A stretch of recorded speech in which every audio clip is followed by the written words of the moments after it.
Welcome to This Explainer.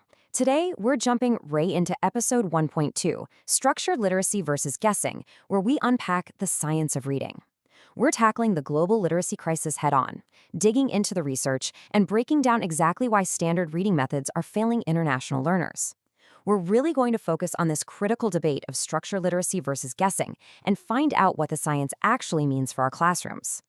All right, let's kick things off with a number that's, well, kind of hard to wrap your head around. 763 million. That represents the adults worldwide who currently cannot read. It's a massive, almost incomprehensible figure, right? But to solve a problem this big, we have to look past the sheer volume and understand where this systemic failure actually begins. But as international literacy specialist Blessing Michael always points out, we can't just look at this as a giant faceless statistic. We are literally talking about children sitting in classrooms right now, being failed by systems that prioritize just getting through the material over ensuring actual comprehension. They're caught in this cycle that rewards blind memorization instead of true reading mastery. So here's our roadmap for today. We're going to cover 1. The global literacy crisis. 2. Decoding is not comprehension. 3. Structured literacy versus guessing. 4. The diagnostic data standard. And finally, 5. Culturally relevant literacy. Let's get into it.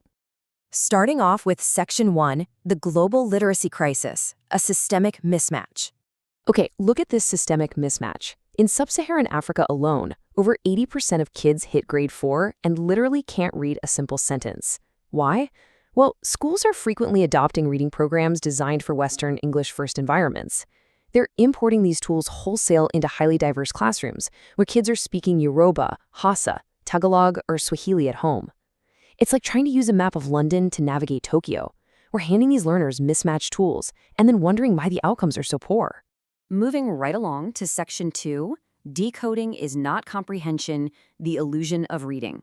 Now, have you ever sat down with a kid who can confidently move their lips and vocalize the words on a page beautifully, but when you ask them what they just read, you get this totally blank stare? Yeah, I think we've all been there. It's a massive red flag pointing to a gap in systematic instruction, not, and let me emphasize this, not a lack of student intelligence. Here's the deal. Decoding, which is just mechanically vocalizing sounds and moving your lips, is completely different from comprehension, where you're actually understanding, laughing, and engaging with the story. Vocalizing words mechanically is a totally separate skill. If we just teach the mechanics without the foundational rules of how those link to meaning, we're basically creating an illusion of reading. Which brings us to the core of our explainer. Section 3, Structured Literacy versus Guessing, the core contrast. The actual foundation of reading is beautifully simple. It's literally, this letter makes the sound, here's the rule, here's how it works, now you try. But it's crazy. When diagnostic audits happen globally, they reveal that tons of bright, highly motivated older kids completely lack this explicit phonics instruction. Nobody ever sat them down and taught them the actual mechanics of the code. So we really have to look at the widespread guessing game versus explicit, rule-based phonics. For a long time, approaches like balanced literacy basically taught kids to memorize whole shapes of words or just guess a word based on a picture or context clues. We absolutely have to swap those guessing strategies out for structured literacy. We're talking explicit phonics, orthographic mapping, and clear, structured rules. And to back this all up, we rely on this science of reading.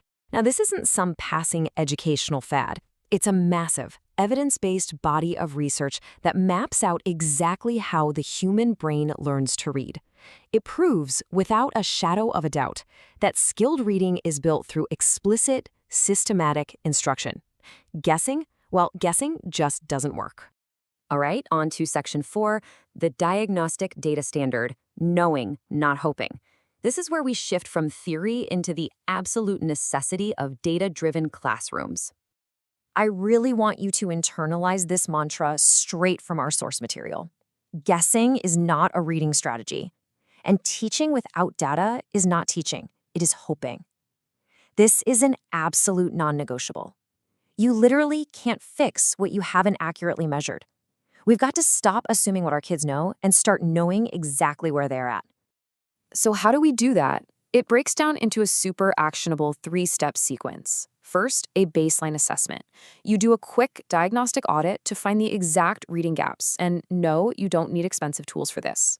Second, systematic phonics. You explicitly teach things like orthographic mapping. And third, regional literature. You let students apply those shiny new decoding skills to culturally relevant stories. And that leads perfectly into our final section, Section 5, Culturally Relevant Literacy, Reading Worlds. To make this stick for the long haul, we need 5 key pillars, kind of like the community-led Story Bridges model. First, mindset and mission. We have to dismantle those balanced literacy myths. Next, a diagnostic masterclass to efficiently audit gaps. Then practical interventions using phonics and orthographic mapping. Fourth is cultural comprehension, integrating that regional literature. And finally, scaling impact. So we're helping school leaders build continuous community-led literacy cycles. When we pair structured literacy with culturally relevant literature, something incredible happens. We're moving kids from just reading words to literally reading worlds. We finally bridge that huge gap between mechanical decoding and real comprehension because we are actually putting our learners' own stories, cultures, and languages right at the center of their reading lives. So I'm going to leave you with this provocative thought to chew on before you step into your classroom tomorrow. Will you continue to rely on hoping and guessing, or are you going to use data and structured literacy to rewrite the story for your learners? The tools and the evidence are all right there in front of us. It's time to stop guessing and start teaching. Thanks so much for joining me for this explainer. Keep learning, keep questioning, and I'll catch you next time.